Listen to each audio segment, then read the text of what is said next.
We're now ready to make an area perimeter calculator. Before we write any code, we need to have some planning. This time around, I've given you both the planning and the test plans that you're going to need.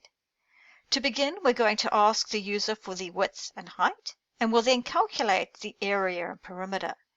We do need code that's going to check that the numbers they enter are valid, and we're also going to loop our code so that we can answer more than one problem each time we run the program. I've created some test plans that are going to let us check that the user puts in something valid, and I've also created a test plan that we can use to check that our program works correctly.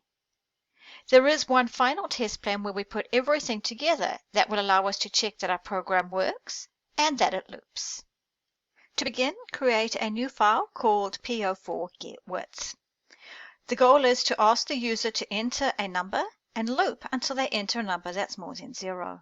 The easiest way to start a loop is to simply use while true with a colon at the end, and you'll notice that when you push enter, the code is indented, and everything that's indented is going to loop. We can ask the user for the width by going float input width. And if you run that program, you'll notice that it keeps asking for the width until either you push the stop button or you put in something that's not a number, in which case we get a value error. We can check that the width is more than 0 by using an if statement.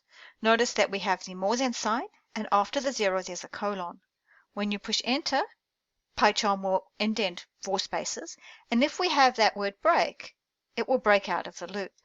Of course, if we don't have a valid number, we can ask the user to enter a number that's more than 0.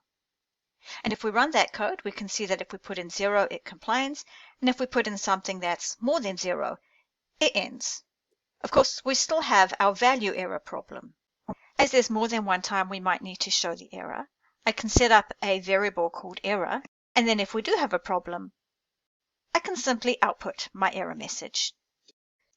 To solve our value error issue, we're going to use something called try except. Begin by typing try and a colon. You'll notice that you have a little red underline on the width. When you mouse over, it tells us that we expect an indent. So you need to select it and tap Tab to indent. You'll notice that the red underline has now moved to the end of our error. Now it's telling us we need an except. So after the else statement, you want to outdent little bits that you lined up with the try, type in the word except, type in value error, pop in your colon, and then output your error message.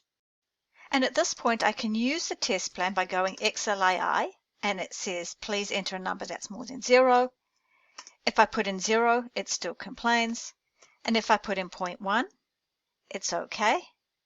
And if I was going to fit in this documentation, of course, I would need to just finish it up by putting in that last row to show that it's also okay. I've gone back and put in some comments, and my next step is going to be to commit my code. Then in the next video, I'm going to show you how we can take this piece of code and use it to check not only the width, but the height. And our goal is to do this without having to copy the code and have a really long program.